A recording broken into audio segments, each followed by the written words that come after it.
Next year, I looked at the ESPN 2024 way too early top 25. Give it to me. I'm rubbing my nipples on YouTube. Number 1, Georgia. Shocker. No surprise there. They've added a ton of guys in the portal. Let me guess number 2. Can I guess number 2? Yeah. It is either going to be Alabama or Ohio State. You would be incorrect. Who is it? Texas. Okay, that's ridiculous. Quinn Ewers coming back.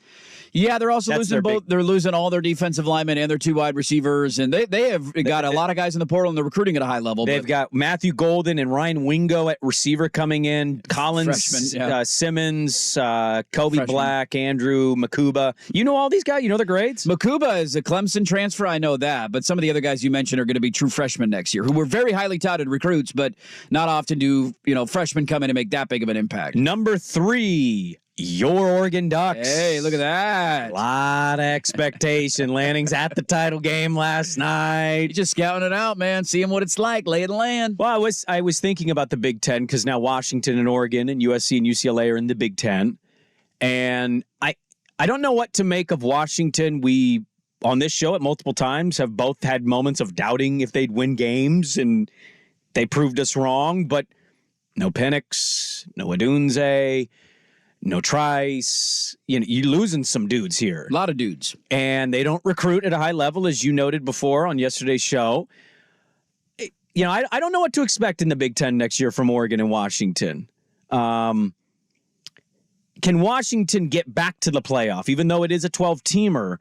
I don't know if that's such an easy task. Now you're playing Michigan next year. And yes, you are. You will obviously play Oregon. And the Big Ten, we've seen it a couple times, just some conferences with their top-end teams, they're just bigger bullies than you, and they push around Oregon in 2014, or they pushed you around last night in the title game. I don't know what to expect, but Oregon, Washington heading into the Big Ten, what is your expectation? Any way too early expectation? I think this is now the part that I've been looking forward to with Washington football for a long time, because they've had a dream season, and as you point out, they have proven us wrong all year. But now we get to the point of figuring out, where do they go from here? And how do they go about acquiring talent? And can they simply reload, or was this a one-off where the stars kind of aligned?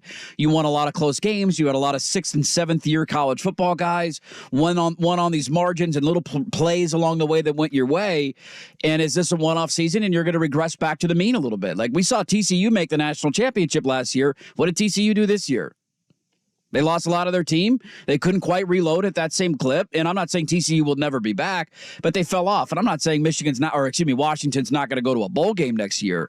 But this is the exciting part that I've been looking forward to, because I think in college football, it's a double whammy. You have to have the X's and O's and the game planning and the in-game coaching, but talent acquisition is also a massive part of it. And Washington has yet to prove, the staff has yet to prove that they can do that. And so I think next year you're looking at, and maybe years to come in the 12-team playoff format, probably 10-2 being the floor of getting in as one of those at-large bids. The SEC is going to be all over that thing, so I think a 9-3 team is going to be left out. You got Michigan on the schedule. You got Oregon late in the season, but they continue to beat Oregon, so maybe that keeps up next year. Who else they got? USC at Penn State. I don't know how good UCLA is going to be. You got to go to Iowa in October, so it's going to be a challenging schedule for them, especially in the back half. The early start of it in non-conference is relatively manageable with Weber State, Eastern Michigan, and Washington State. But I think the expectation for Oregon is college football playoff for bust. I think that would be a massive disappointment with what the talent they're bringing in, the talent they're bringing back, to not go 10-2 and make a college football playoff. I was just thinking, the expectations, like, you kind of take title out of it now, don't you? Like, shouldn't the college football world, if you're a program that's recruiting at an elite level and you're consistently a top 15 type team, I feel like expectations, maybe outside of Bama, Georgia, Ohio State, like Ryan Day is on the hottest of seats next year if they don't do something big. Mm-hmm.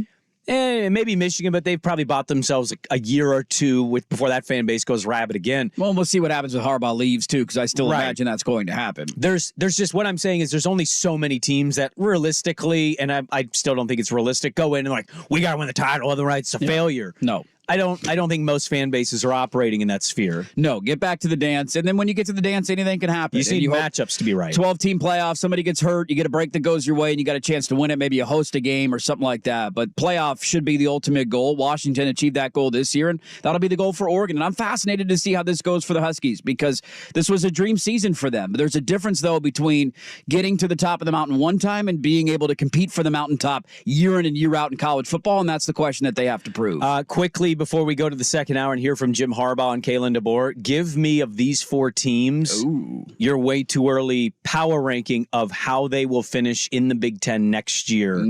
Rough estimation, Ohio State, Michigan, Washington, Oregon. Give me 1 through 4. I'm going to go Ohio State 1, Oregon 2, Michigan 3, Washington 4. Does that mean Ohio State wins at Oregon? I don't know if it means they win at Oregon, but I do think they're going to be the best team in the Big Ten next year. They found ended up their getting Will quarterback. Howard, yeah. They just added the Ole Miss running back yesterday, who is one of the, I think, 2 backs in SEC history with back-to-back 1,000-yard seasons to start his career. Their defense is loaded again. I just don't know what Michigan's going to look like next year. McCarthy could be gone. Harbaugh could be gone. And maybe it's just a steady ship that doesn't lose its course, but I have a hard time seeing that, and Washington is replacing way too much.